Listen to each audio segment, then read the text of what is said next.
what Coach Helfrich has to say. So, without further ado. Or further, either way. Thanks. Just want to start off by saying a huge thank you to the assistant coaches who have put in, obviously, like most people, tireless. These guys have been incredible. Just their efforts and their families, their wives and families, as far as putting up with us this time of year, has really bared fruit, so to speak. Callie Evans in our football office, who keeps track of us, and then really just the university community. This has been a team effort, whether it's the administration, our supporters, the coaching staff, the academic support, our strength coaches, everybody that touches these guys, including the community, has really made a huge impression on these guys and made them want to come here.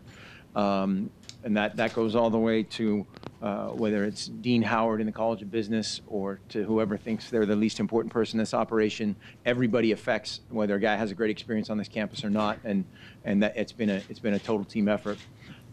Very excited about this class. Obviously, everybody's excited about the class, but really addressed our two biggest needs coming in this year were offensive line, where we signed 5 guys, and at linebacker where we signed 3, and so those. And then maybe one other guy will end up being a linebacker. We'll figure all that down the road. But the biggest thing that we constantly did, we traveled a lot in a group or maybe a couple people here and there. And every single time we came out of a home visit, everybody's kind of looked at each other and said, "Wow, that's our guy. That's our kind of guy. That's our kind of family." And we will build this program and continue to keep this thing going on quality people, not only here in our program, but the guys that we'll bring into the program. And I can't say enough about these guys just in terms of their character, a ton of leaders, a ton of team captains, a ton of guys that you'd like to date your daughter, and just a lot of guys that we're excited to bring to our program. With that, if you have a question, please raise your hand. Bergen's on the other side, I'm on this side. We'll hand you the mic, so we'll start with Jordan. Coach, congratulations. As your first signing day as a coach, can you just describe the emotions of the past 48 hours and what you've been through? Every signing day is there's always some sort of uncertainty, but I really feel like the way we go about it, we think it's always going to end up how it should.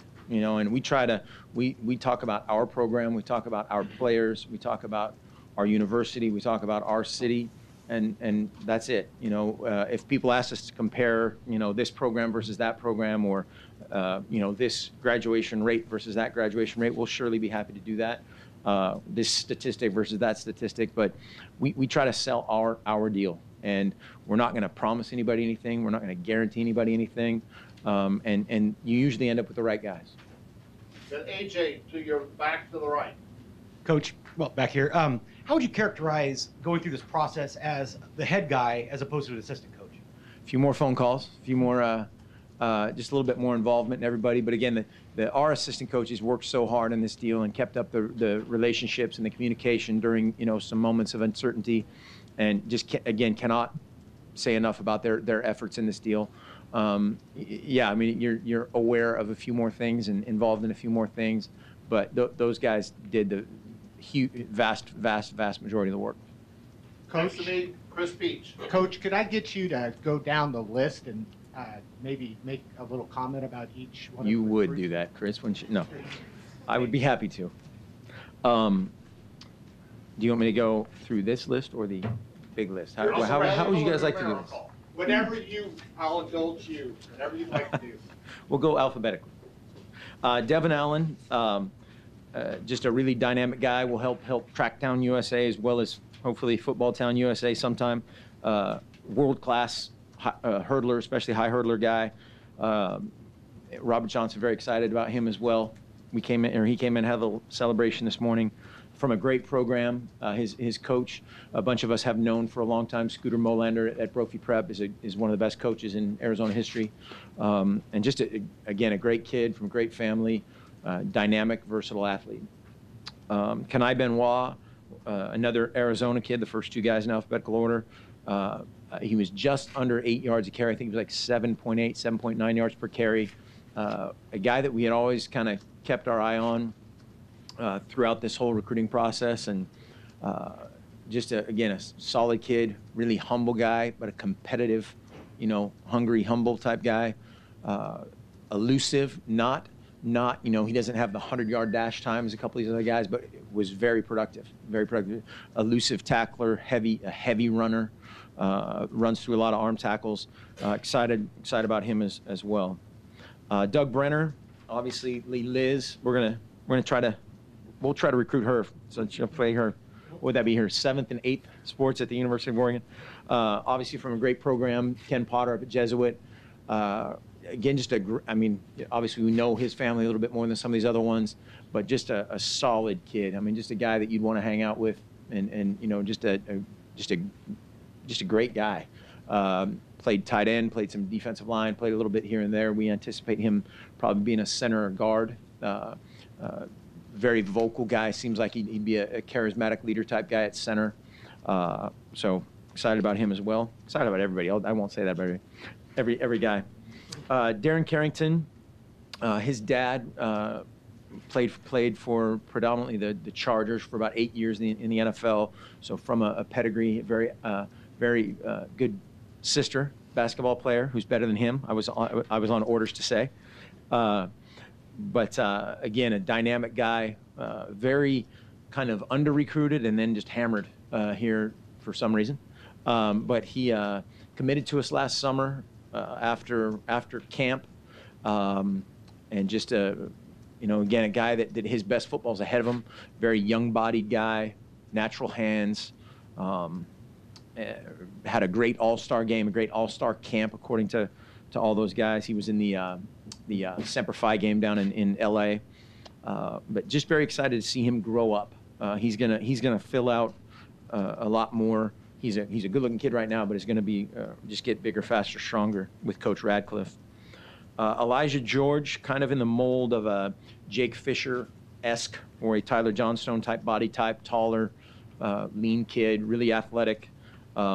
Played in an offense at Arborview where he was a double tight, double wing tackle, and so we really like his upside, doing a lot of things just because of his athleticism and his ability to run. And he's a physical kid.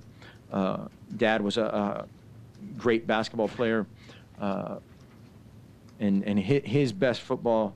Again, this is a guy who's probably 6'5", 255, runs a sub 5 flat 40, and so can really roll.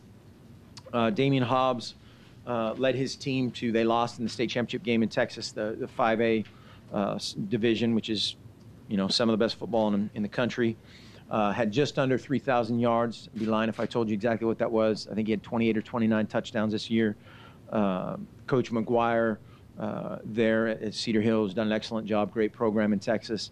And he was a guy that was committed somewhere else due to a previous relationship with that coach, and then kind of restarted his recruiting, and was a guy that we had always kind of been in contact with, and can really throw it, can really run it, and it is, again, a great student, great leader. That was the thing. The biggest thing that they really hit on is out of the athletic realm is just how great of a leader this guy was. That kind of, they started off, they had a bunch of injuries at Cedar Hill, and he kind of flipped the season and ended up playing the state championship game. Cameron Hunt, great. I mean, just a fantastic offensive lineman. Matt Logan at Corona Centennial, one of the best coaches in California, tremendous program, a guy that we've had a great relationship for a long time. Very excited for this guy too. He's just a road grader, fast, physical, very, very polished player. That's still going to get even better and better as he just grows up and grows into his frame. I think they ran for over 4,000 yards as a team last year, had 8,000 yards of total offense, so we're going to watch their film too. But he is just a fantastic kid. His parents are awesome, but just again, a great kid from a great family. Danny Mattingly from Mead up in Spokane, another versatile kind of a big outside backer, tight end, linebacker body type. He's about 6'5", 225-ish maybe right now. He's been playing basketball, and just broken record, a great kid from a great family. This guy's a great student. When we went on our little world tour, it was just amazing how many times, and I'll say it again, we walked out of his house. They have this huge acreage outside of Spokane, and there's snow on the ground. It's about 8 degrees, and we walked out of there trying to not fall on the ice and just looked at each other going, how about this guy? I mean, just off the charts. His dad built the house, literally, from like wood on their land. It was like, I mean, just incredible people, and very excited for him to be a part of our program. And that leads us into Johnny Munt, who's, again, the same kind of deal. His family's in the nut business. I learned a ton about the nut business, which is fascinating. I could tell you guys all we were walnuts and your almonds. Do you know it's almonds? It's not almonds. It's almonds. Fentress, did you know that? I did not. See? Thank you. And the import-export business it's fascinating. But this kid, I mean, just again, very versatile body type. He's probably 6'4" and change, 230-ish, and just a stud. I mean, fast, physical, great hands. Very excited about getting him with Oz and the boys, and just really exciting to see what he develops into after a couple years with Coach Radcliffe.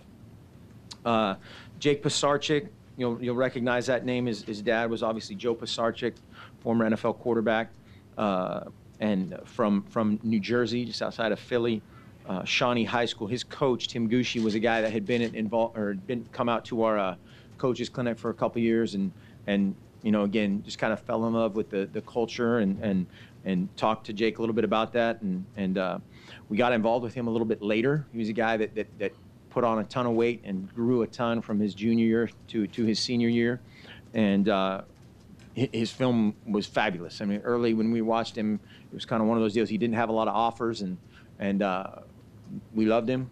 We did our normal kind of a due diligence, offered him a scholarship, and he committed. And then the other wolves came in and got after him a little bit. But he is a kid that stayed strong through it all, and probably will end up being a guard for us here as we start out. Tarani Prevost, again, just a great kid, tremendous smile, and then can really run and hit the quarterback. Dynamic guy, played D-end, outside backer. We see him kind of in the role of Dion Jordan, a guy that is, again, a young-bodied, athletic, dynamic, fast, physical, great tackler, great finisher, caused a lot of, forced fumbles, just a lot of havoc, again, from one of the premier high schools in the Houston area. And then collectively, the Robinson twins are both listed at 6'4" and 1 pound difference, just so we don't make anybody mad, but one is a little bit taller than the other. Tyree, just a very dynamic kind of athlete. I mean, he could play a ton of places, and we're going to let these guys. Our philosophy in that is if they are a multi-position guy, Tyree is one, Tyrell is one, Juwan Williams we'll get to, but it's kind of let them pick first. And, usually what the guys pick or they think is their best idea is what they're going to have the most success at initially. And then if that ends up being something different down the road, then we'll talk about that and make them think it's their idea. But Tyree is a guy that, just flourished whatever he did. Basketball, receiver, corner, returner, tailback. And again, just a great kid. Smile.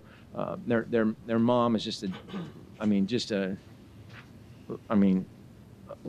light. Just a shining light, and her energy, and just she's always quacking. She's always talking about quacking. So, and she's been talking about that for a long time, so that's good. And then Tyrell is just kind of a little bit bigger version of the same. Second level, maybe third level athlete in terms of, from the line of scrimmage.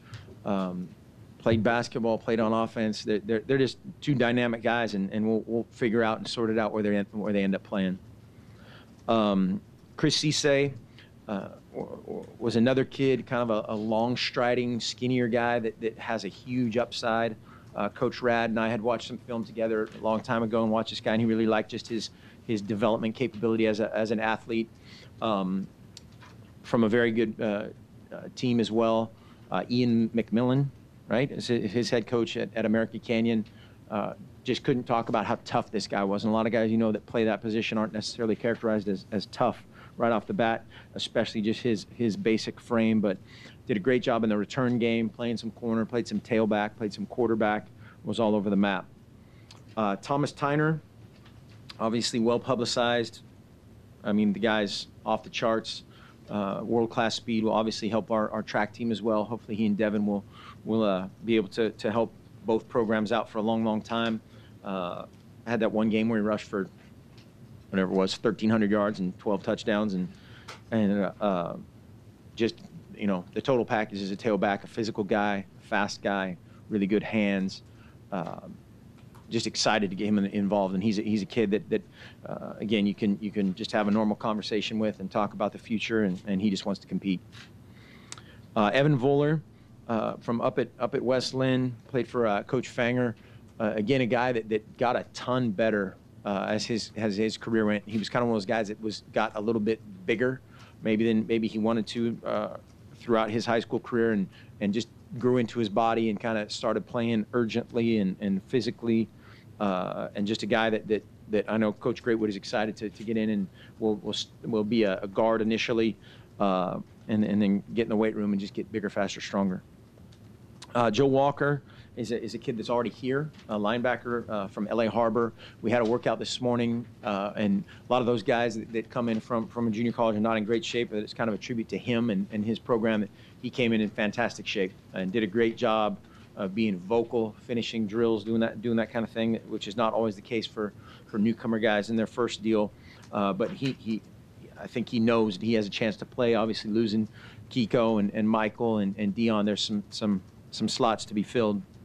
And then Jawan Williams, what am I going to say? But great kid, unbelievable family. This kid, we're sitting there and we're talking with the whole family. He starts talking for about a half hour about all the reasons why he should come to Oregon. And I mean, it was unbelievable. It was I'm just like, yep, And then his mom starts crying. And I'm like, okay, this is either going to go really well or really poorly. And, you know, at the end of this kind of soliloquy, he finishes with, and I'm going to commit to Oregon. And so, you know, Mom, I think, was simultaneously proud and then, you know, maybe a little bit sad that her little boy was going across the country. But just an off-the-charts kid. I mean, again, kind of in the mold of a Josh Huff guy, but a little bit taller. Played quarterback, played wideout, played tailback, played DB. And again, just an off-the-charts guy. And then last but not least, Matt Wogan was in our camp last summer and impressed us not only as a kicker, but again as a kid. Another great home. Both his parents are really excited to have him come out here. And Matt, the thing that always stands out to me about Matt is he was the captain of his football team. And there's not too many kickers that are the captains of their football team. And so I think that says a lot, not only about his athletic ability, but him just as a guy. That's too much talking, Chris. Sorry, thanks, Coach. I'm never giving him the mic. Who's asleep? Aaron Fentress. First question, 18 signees, is it you limited to 18, or did you just, it seems to be less than a normal class? We're at 19 if you Yeah, count 19? 18 high school kids, and then Joe Walker makes it 19. Okay, Right? 19 then. Yeah, okay. Yeah. I'm missing off the list, okay. Okay. That's still fewer than a normal class sometimes. Is that any reason for that? There is no reason for that, other than, you know, the slots that we had to fill. And, you know, there's a couple scholarships that we're holding for a couple reasons. Nothing like there's a guy's going to sign this afternoon or something, but we have our targets and we have our guys, and both short term and long term. And there's a couple positions where we need to spread it out. You know, we didn't want to take, for instance, 2 quarterbacks in this class, but we're kind of down a number there technically, just since we had the 2 guys sign when Jeff and Jake did, and trying to build a long-term plan. So you have 2 left over? Yes, I mean probably. There's always a gray area in that of whether it's guys that end up moving on or whatever happens in the spring. Hopefully everybody will be on track academically and all the other stuff that goes into that, which they are. But there's always some wiggle room. Okay. And then you mentioned the world tour you guys went on. How important was that in maintaining the class that you guys had worked so hard to cultivate the previous year? I don't know.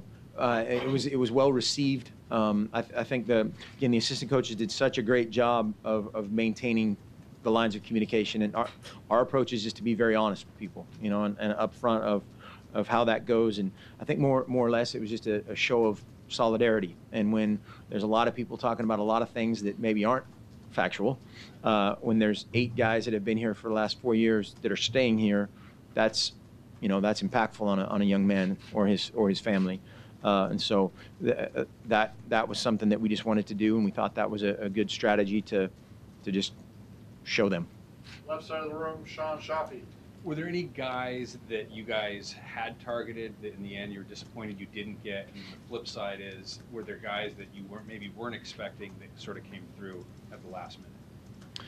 I'm not going to answer that, but the biggest part in all of this is you want what you get. Not necessarily you get what you think, you hope, you thought, you tried to, that whole thing is it kind of goes back to being, we have an approach with our guys and an approach with our recruits. We're not going to guarantee them stuff. We're not going to tell them stuff that's not true. We're not going to, promise them the moon. And because we have to build trust with those guys, because a year from now, when you show up on campus and wait a second, I'm not starting every game, and, you guarantee me this and that and that and that and that. Where's the trust? So that guy ends up being disappointed. You end up having a disappointed guy, which is non-productive, and he leaves. And there's just, I don't get that, and also that kind of gets to the kind of guys that we want. We want the guys that we want them to compete. We want them to compete every single day, whether you're Marcus Mariota or the guy who's not Marcus Mariota. We want them to compete every single day. The neat thing about a bunch of these guys, and I said it yesterday to a couple of our coaches when we were having this conversation about a couple guys like that, is on the one hand, at the same position, there's a guy that's committed that's recruiting guys at his same position. That says a lot about that guy. That's the guy we want, and we got those guys. Jake Zivit on the right-hand side. How much convincing did you have to do to recruits with the coaching change? How much concern was brought up to you guys about Chip leaving, and what did you tell players who brought up that concern about Chip leaving and the coaching change you taking over? It happens, I think I don't know how much concern there was. I don't know how much. People ask different questions, or you hear different, various levels of concern. I don't know to what degree we had to convince. I think again, when 8 of the 10 guys are still here, that's a pretty, resounding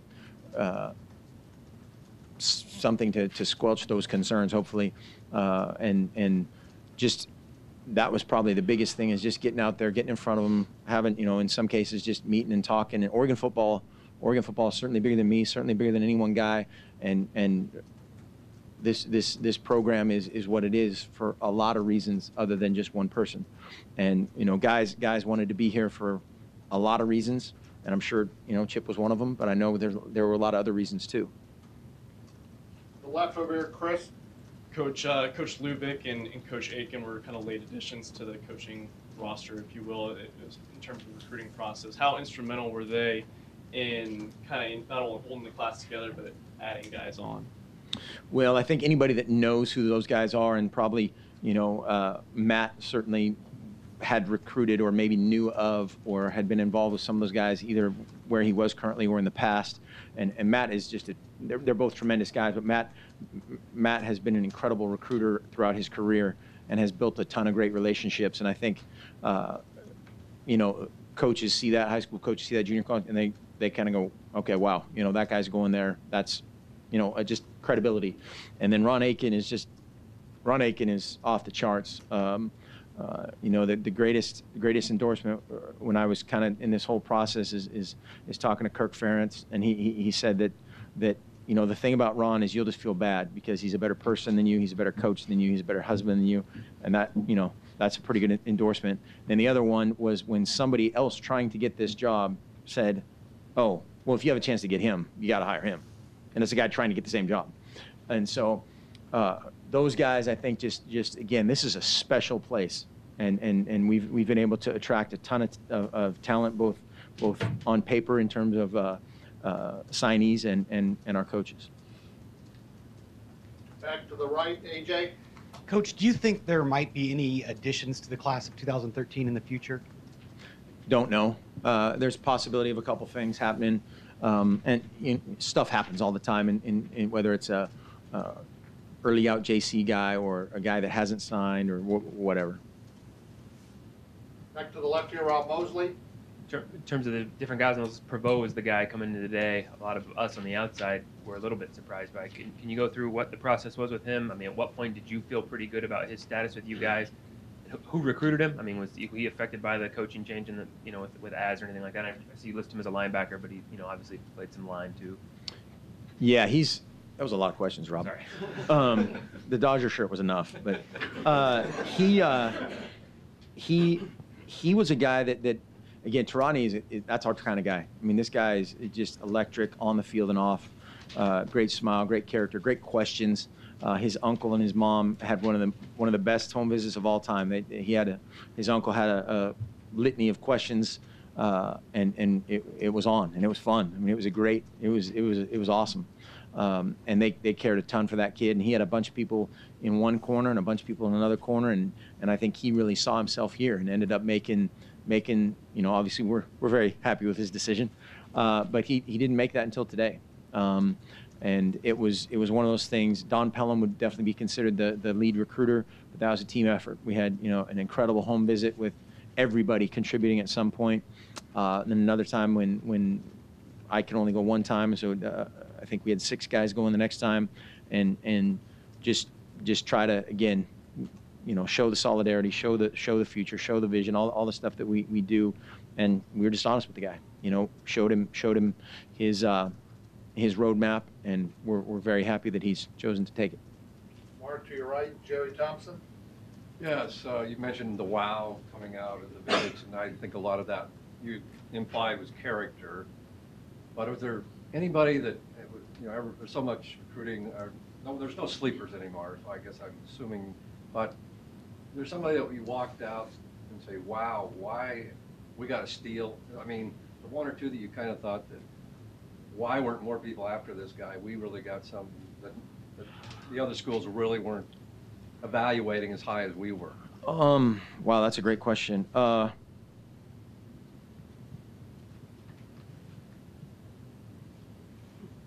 don't know. I'm not going to be able to give you a very good answer. It's a great question. It's your first. No. Elijah George was a little under-recruited, but there were several people recruiting him. Jake Pisarcik was a guy that just grew a ton. He was playing a bunch of different positions and then grew up, and so he wasn't as heavily recruited, but ended up being hammered here at the end. So very poor answer. Much better question than answer. Back to the left, Sean Shoffey. Out of the list, I know it's a competition and you don't know anything for sure at this point at all, but when you look at the list, are there guys, obviously fans are sort of looking at it from the perspective of who of this group might actually see playing time this year? Are there a few guys that have a better chance of that happening this year? Well, obviously, positionally, we have a need at linebacker, and we have a bunch of guys that are recovering from various levels of medical issues here this winter and spring at linebacker, and we lost 3 guys that made a ton of tackles, with Kiko, Michael, and Dion, and so those guys would have maybe there's less ticks on the depth chart to make, but we recruit guys to play. We don't recruit guys as insurance policies. We don't recruit guys to fill a need if somebody gets hurt, and hopefully this happens and this happens, he might get in there. We recruit guys that hopefully are mature enough and good enough to come in and play, and we want them to be thinking that, because right now if they have the mindset of I'm coming in redshirt, and they're not going to have a very productive winter, they're not going to have a very productive spring, they're not going to have a very productive summer, and then those guys end up disappointed, maybe get injured because of something like that. But I don't anticipate that being an issue with too many of these guys. There's a lot of these guys that are prideful guys, and they'll show up ready to go. Back to the right, Jake Zivin. You mentioned Thomas Tyner. Everybody knows about him and how much excitement there is over him. Can you talk about your relationship with him and the process of recruiting him over the past few years, and then moving forward, what makes you confident that he can live up to the hype and the high expectations that everyone in this state, that all the Oregon fans have for him? Well, that's certainly the million-dollar question. The latter part of that is how does any guy deal with that kind of stuff, and we try to help him through that and kind of bring him back to reality a little bit during this whole thing. That's the thing about recruiting now, is so much of it is these guys are told their freshman and their sophomore year that they're the greatest thing ever in the history of the world by 12,000 people, and then all of a sudden they're 9th on the depth chart somewhere. That guy takes that a lot of different ways, and Thomas is a great kid to talk to. He's been involved at a lot of high levels, whether it's been track and field or football, just in terms of competition, and that's why we like those kind of guys. They compete. There's a lot of guys they're one sport athletes, or there's so much specialization going on. We prefer guys to do a lot of things. Those guys, they experience more. They come back in a double overtime basketball game and win against your rival. That's invaluable, instead of just hanging out and lifting by yourself, or competing in track and field, whatever it is. There's so many of those life lessons that go into the whole person deal that matter. And then, we'll just have to play it by ear of how to handle, hopefully it's success. If it's not exactly what he dreamed of, we can deal with that too. To the left, Gary Horowitz. Mark, when you talk to these players, how often does it come up where they say, well, I want to go to Oregon because of the style of play on both sides of the ball? I think that comes up a lot. I think, it's uh-oh. My fault, probably. Sorry about that. Comes out of Dave's budget right there. But, I think that's a huge thing just in terms of getting our foot in the door with guys. And then we just have to gauge legitimately how much interest does a kid have to come across the country. You look at a guy like Jawan Williams or Pisarcik, those guys are coming a long way. And part of that is just the Oregon brand. Part of that is the university. Part of that's some combination of a bunch of other factors. Back to the right, Jerry Thompson. Simple question. Any high schoolers in the spring, you think, will be coming in? Maybe. There's a couple guys talking about it, but nothing for sure. Any more questions? Rob Mosley. You did have a photo make the rounds over the weekend of a couple of recruits and a current player in a relatively compromising position. Your reaction when you saw that? Were there any repercussions for anyone in the photo?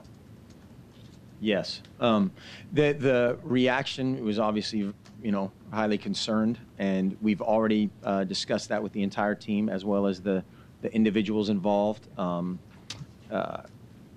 think that the biggest crime in terms of that situation was stupidity, and we used it as a teachable moment. We talked to the team last night about everything about that, whether it's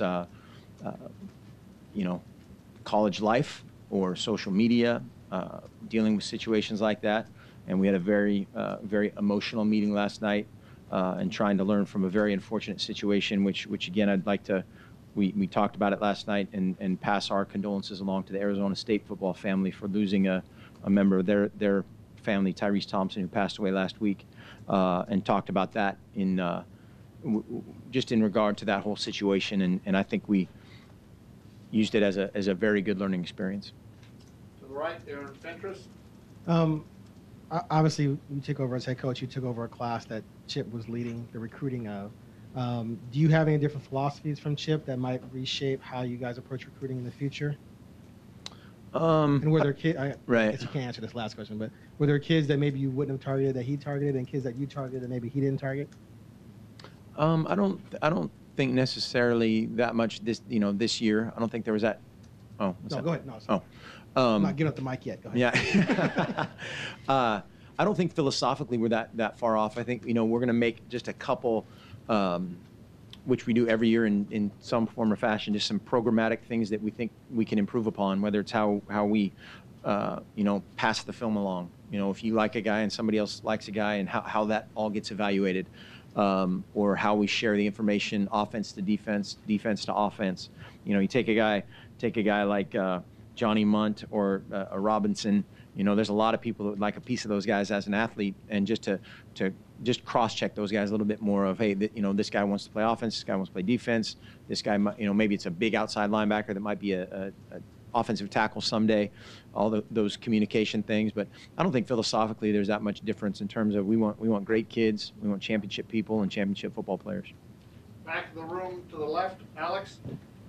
Just as an Oregon guy and being able to keep two of the top Oregon players in the state, obviously, you don't want to leave the state undone, but how big was that for you, and obviously to go ahead forward in that regard? We don't care if they're from Guam or wherever. If they can play, we want them. And obviously, if it's a guy in state that we want, that fits our makeup and fits our our needs, so to speak. We want those guys, and it just so happened this year that there's several of those guys that fit that bill. To the right. Coach, Al Davis drafted Gene Upshaw and Art Shell to stop Curly Culp and Buck Buchanan. Do you see bigger offensive linemen like Hunt, George, and other linemen to stop dominant defensive line? Wow. Curly Culp reference. Yes, is the short answer. We like guys like the makeup of our guys that we signed this year. That they're medium to large. Guys that are. You take a guy like Elijah George, who's probably again 6'5", 250-ish, 255-ish, kind of along the lines of Tyler Johnstone or Jake Fisher. The same with Cameron Hunt. The same with a couple of these other guys that you can build up. It's always easier to build onto a frame than the 385-pound college or high school junior that you're always fighting that for 4 years, and then you end up with a decent player at some point. Guys like these, they come in, they're athletic, they're the frame is such that you can build onto them. That's usually a better product. Hopefully Al Davis would agree. The left, Sean. When with Tyner on board, when you look at your collection of running backs, what's your instinct as far as how you feel like you're going to use them at this point? We'll see how that goes. That's again one of those questions that will remain unsolved game by game, even of whether Byron, DeAnthony, the guys that we signed today, Kanai and Thomas, the combination of guys on campus. And then the combination of Braylon Addison, Josh Huff, Darrell Hawkins, moving those guys around. The other receivers that we signed today are very versatile guys that can do a little bit of everything. We like those guys.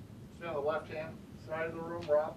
You get a lot of guys that return kicks in high school. I mean, are there guys best suited at the college level to return kicks in this class? We'll see. That is a good question too. Of a lot of times those guys in high school, the guys coming down aren't quite as fast, aren't quite as big, and it's a little bit more comfortable back there.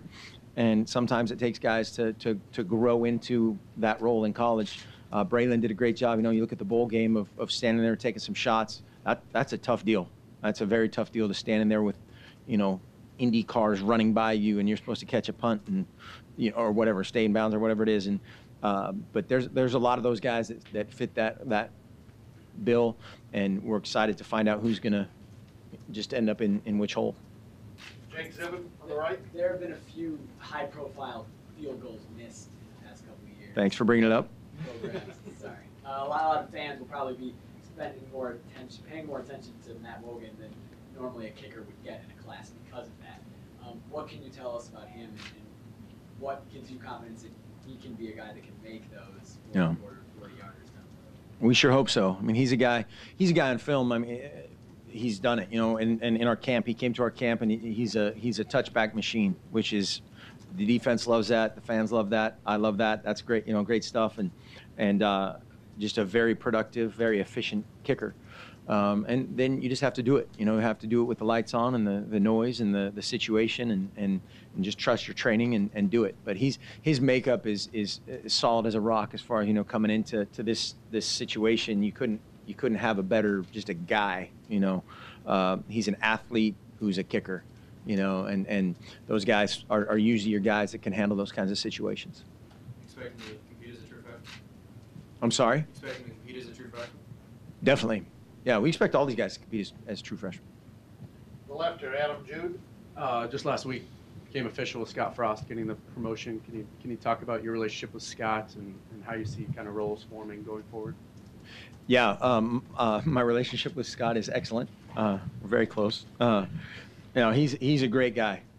Great guy to have around. Very diverse background. Again, and he's played on offense. He's played on defense.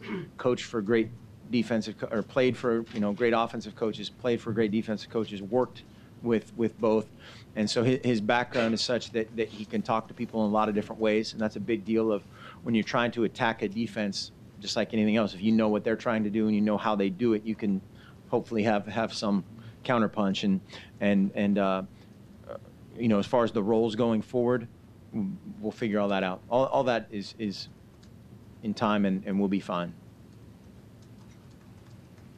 Any more questions? I think that is Thanks, all. guys. Thank you. Well, those are